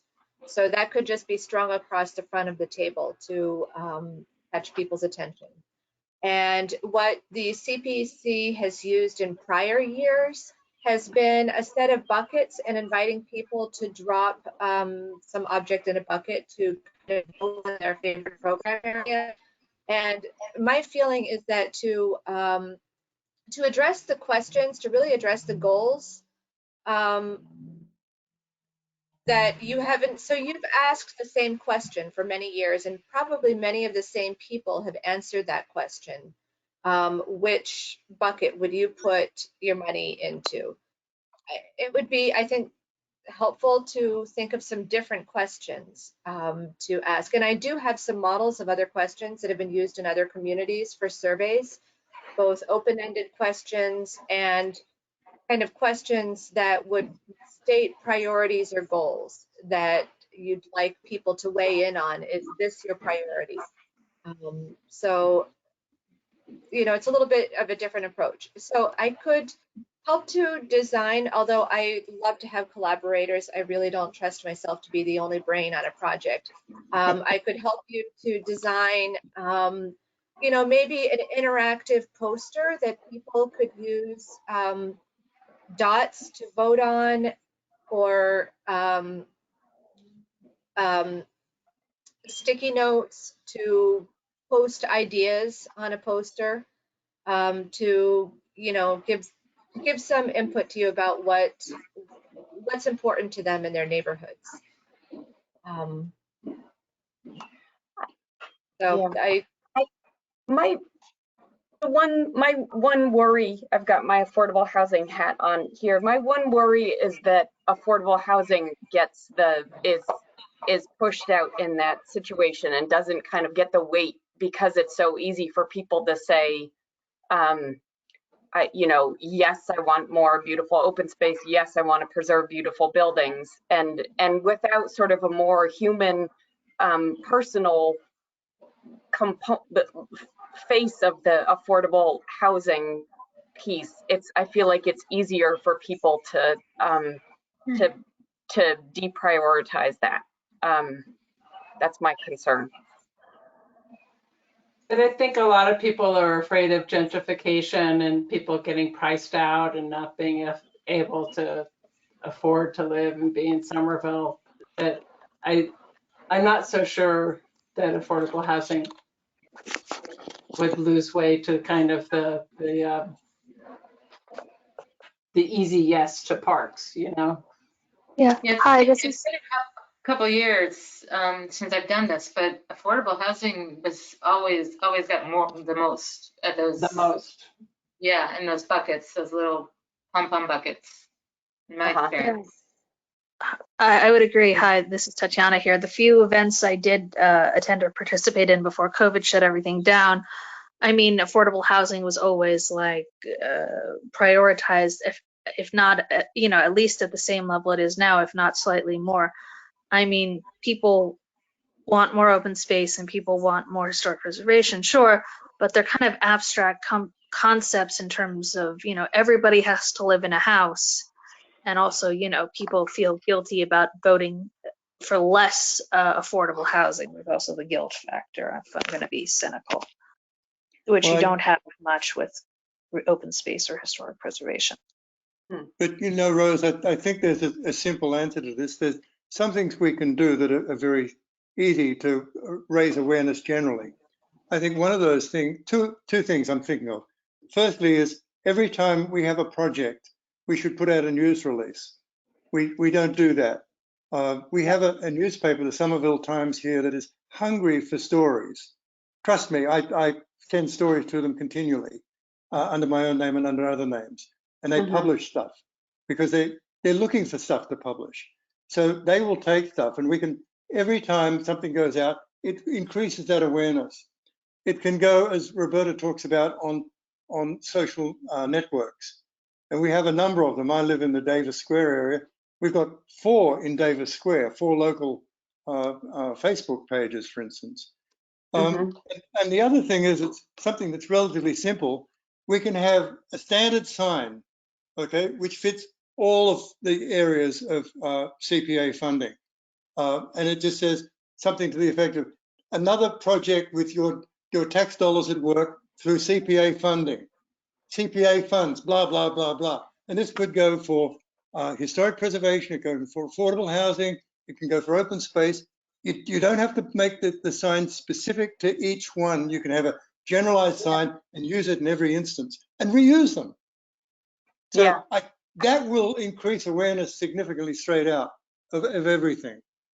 But by putting everything, saying that this is a project of CPA funding, and these are the things we fund, all right? And I think that generates a lot of visibility. Simple, inexpensive. A question. Almost, yeah. I don't know. I haven't. I don't happen to know. Do you have a standard sign that gets posted on projects after they're completed? I haven't noticed any signs posted around the community. No.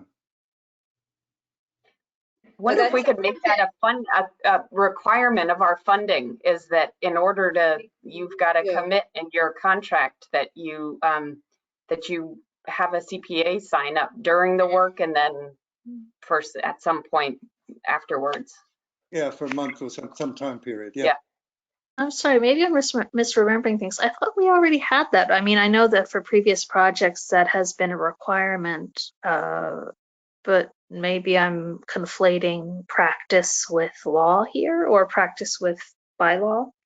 I think you're thinking of historic preservation, where in historic preservation projects there is a plaque. All right, that's my bad. So it's only been for historic preservation projects, not for like open space and or affordable housing. Okay. Yeah, we should do it on everything. Also in the parks and open space, generally we'll do a plaque, but sometimes we'll list all the funders in one plaque. And so, yeah, maybe we get a standard dedicated CPA plaque that we can use as well. Yeah, I'd say to add on to that, using social media is so important. But somebody does have to maintain that if, say, we had our own CPC, Twitter, Instagram. But at the very least, we could ask grantees to, have a minimum number of posts through their social networks and newsletters regarding a project, being completed with CPC funds, and harness the social media that is already out there. So that would be one suggestion in addition to having a physical sign. I can certainly look at our at the contracts that we have with the grantees. I think in some cases, maybe all cases, a sign has been required at least during construction, maybe after, but I'm not familiar enough with what you've done, so it's worth looking into. I also wanted to suggest, we're just about to implement in Medford having curb markers, just little markers that affix to the curb that we're going to place in front of every site that has a CPA project. So there are some CPA projects that are too small to merit having a whole sign posted in front of it, but we can, no matter how small, let people know that CPA has been here. Yeah, great. Every little bit helps. You can do things like ask grantees to post it on their websites too. Wherever they list their funders, they list us as one of them.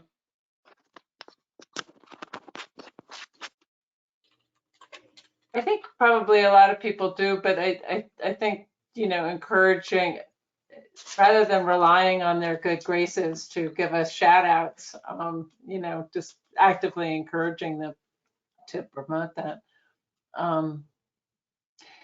Roberta, you were also telling me that the city, they're not city translators, they're city, whatever their name is, that kind of language liaisons, community liaisons, that they could also help in terms of identifying other social media sites or ways that different groups are communicating in the city, like, you know, the Haitian group or the Spanish speaking group or something like that, and help us to reach other audiences, because that's, I mean, trying to really diversify this application pool, although we have a pretty diverse application pool, but to get, you know, to make sure we actively cultivate that, how do we do that?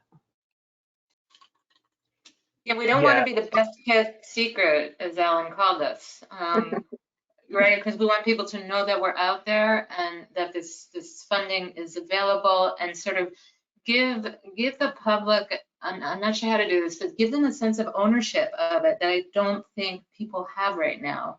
And so, like, when we're out there doing the outreach, however we're doing it with tables or social media or whatever, get them jazzed about this best kept secret, because, you know, it can do some good. And, you know, maybe we show them the projects that were funded and get them thinking, oh, it covers these buckets. What do I love? What do I want to see pushed forward?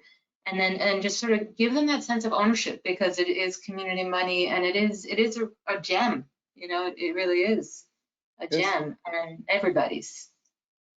Right, right. So I definitely concur with the sentiment, and Roberta, you have some very notable and worthy goals, in particular serving underserved communities and neighborhoods that have not, whether it's an awareness consideration or just being unsure of the process, just trying to reach them is going to be critical, and that's something that I feel very strongly about, and I'd be more than happy to help in whatever capacity that I can to spread the word, and also, well, first of all, identify the communities, neighborhoods, but also help spread the word. I think that's going to be an important endeavor on all of our parts, but I feel very strongly about that as well.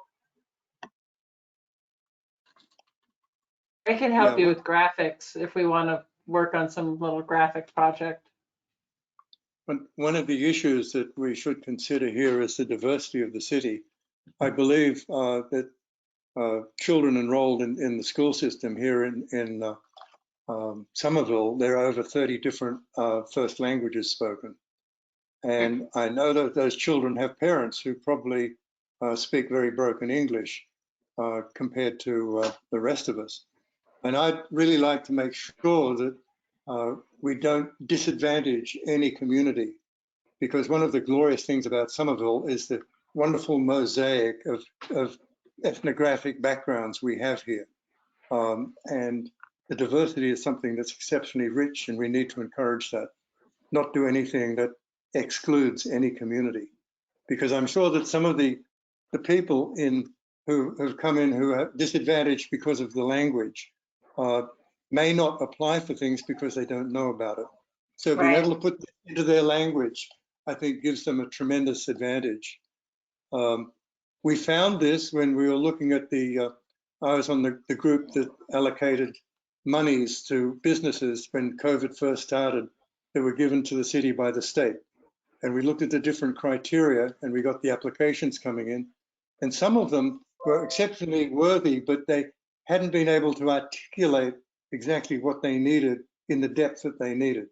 So I think being able to do this in different languages so that people can get that benefit is something that we should really pay a lot of attention to. I would suggest that the next step would be that I could begin to develop a few materials, a brochure describing what CPA has done and what it can do. And then an interactive poster of some kind. And, you know, if there are some of you who would like to volunteer to help actually turn that into something that you want to show people, that would be extremely helpful. And then we can create that meeting box that perhaps has the eye-catching banner, interactive display, and some materials to hand out, the brochure to hand out. The question is whether that's all that you want, or whether you'd like to see some other materials be added to this meeting box. And also, I just want to acknowledge, point taken, of the other steps that we've talked about this evening to put on my agenda to help you to advertise what CPA is doing. I'd be willing to help you with that, Roberta. I have a background in developing collateral material. Thank you.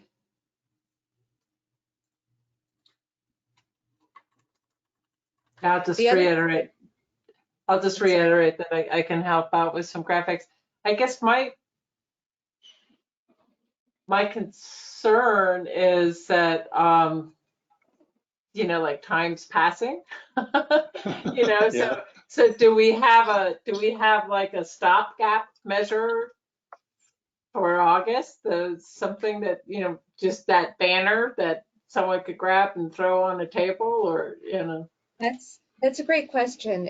What we could do is something we may be able to have. So I think that the thing that's going to require the longest lead time is going to be a brochure, because that we'd like to have it, look graphically exciting and have it be translated in multiple languages. So that is, we'll need some time for. But what we can do immediately, we have the banner already. We can create a poster with an interactive activity. And so I could work with a couple of you who volunteered to design this activity.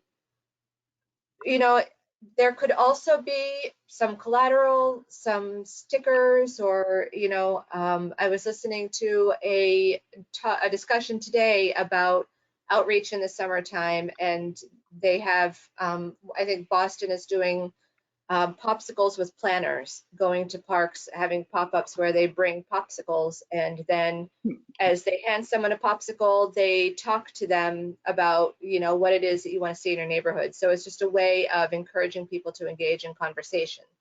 So I don't know if you'd like to suggest something like that, I might be able to get something like that in the works very quickly.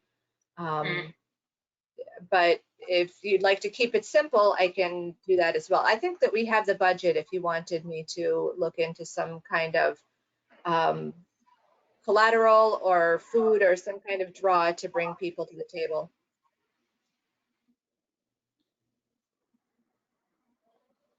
But I've just put up on the screen actually the list that this is mostly the list that you saw last week, but I've put it into a format where if you send me dates that you would like to attend any of the events, I'll keep a record of that and try to help to coordinate between all of you who can take care, who can be there and go out and talk to people.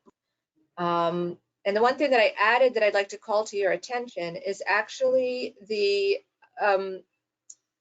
Public Space and Urban Forestry Division is having one last in a series of events that they've been holding over the summer in Union Square on August 7 to gather ideas for public spaces in Union Square.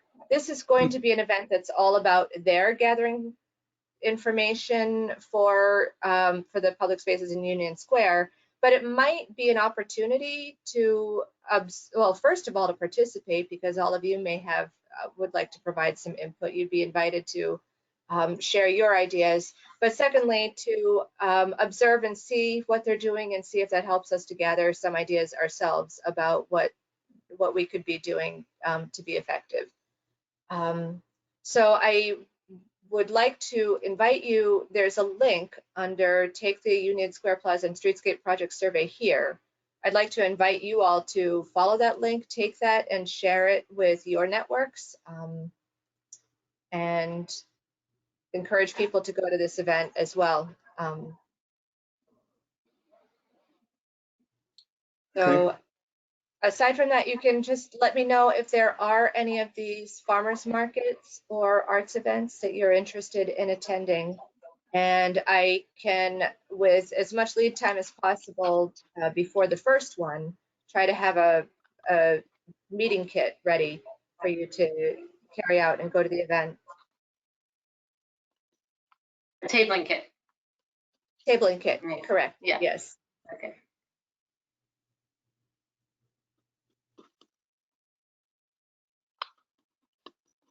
And this, in case you hadn't seen it, this document is in the meeting packet that you can access it. Yeah.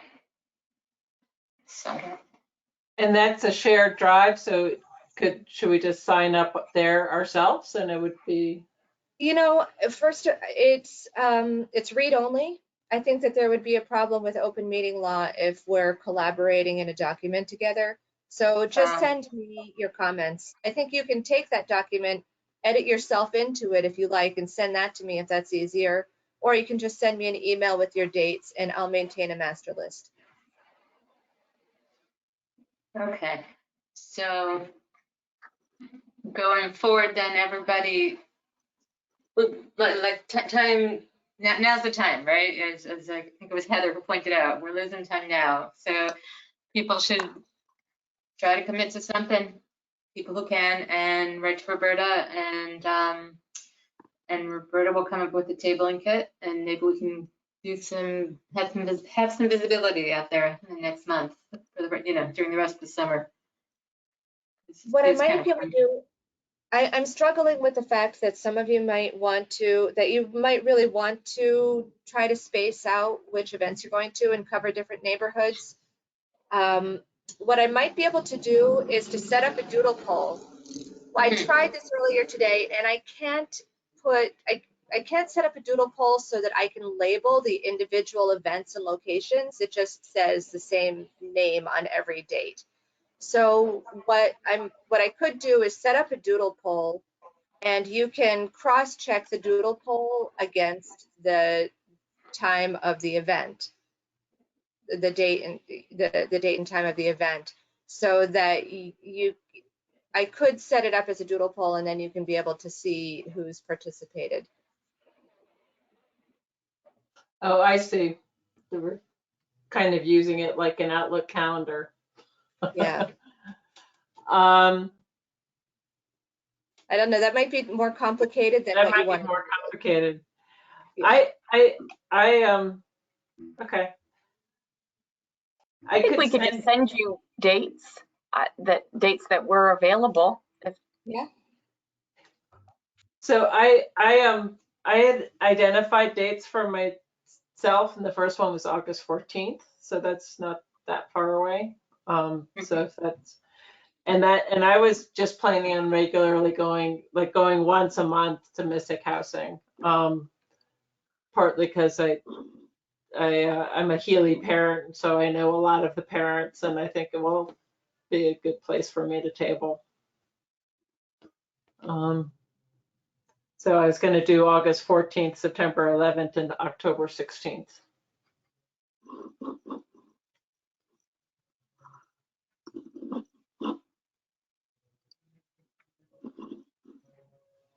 Thank you. That's helpful.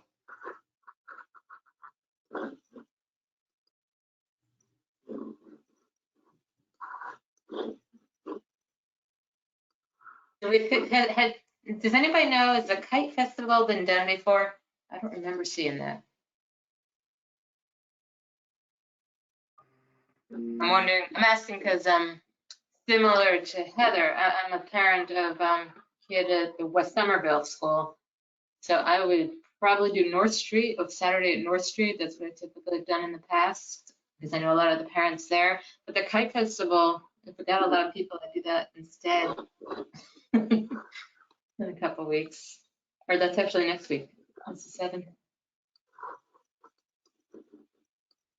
That would be a very tight turnaround to have. Okay. I should probably just wait. I'm out of town the following 2 Saturdays, so then I'll do one later in August when I get back. that last Saturday in August, maybe. Okay. I'll send an email around to everyone when we have it ready. Okay. Sounds good. Anything else on community outreach?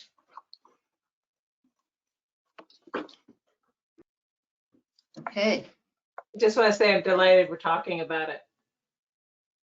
yes, agreed. Other business, anybody? I just wanted to mention one thing that I came to my attention in the last couple of days, which was that the Community Preservation Coalition is going to be holding a statewide training sometime in the next couple of months. So as soon as they set a date for that, keep an eye out. I'll send that out to everyone. That might be helpful for committee members to get a refresher on all things CPA. Yeah, good. I had one item I wanted to bring back on other business. It's just since the first couple steps in the processes got extended a week, I think it's only fair if we extend the full application deadline from September 6th to September 13th. Oh, yeah. So I think we have plenty of time to just, post it on the web, update our materials, and just give everyone and Roberta another week to work with the applicants. Give everyone all your feedback and give them some extra time to really put their best application forward. Yeah, makes sense. Anything else?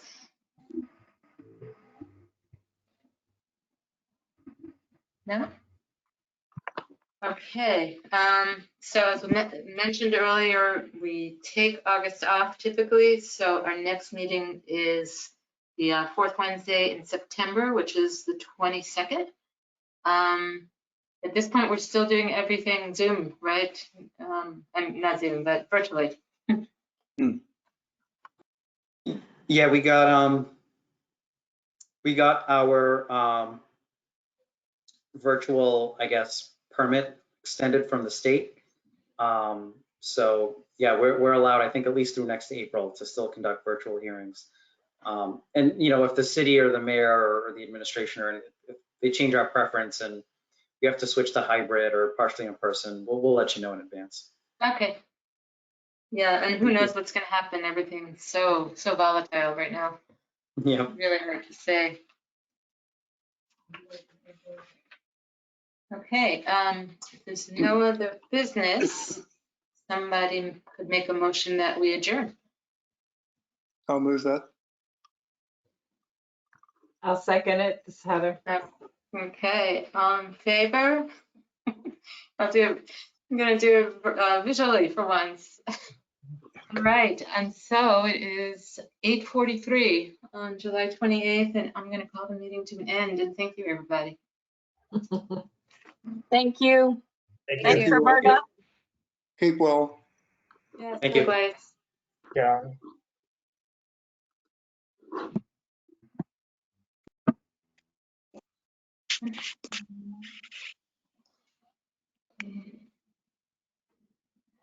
I do not like GoTo. Just not used to it. I'm such a Zoom girl. It's MIT's fault because that's what we got at work. But I am having the hardest time finding the quit button now. So I'm going to try. It's Me not too. just me. Oh, I think I figured it out, at least on my phone. It's a little X on the right. Usually it's right there, but I think I got it. So in case it shuts off on everyone, have a good night. Yeah, I Okay. do. There we go. There we go.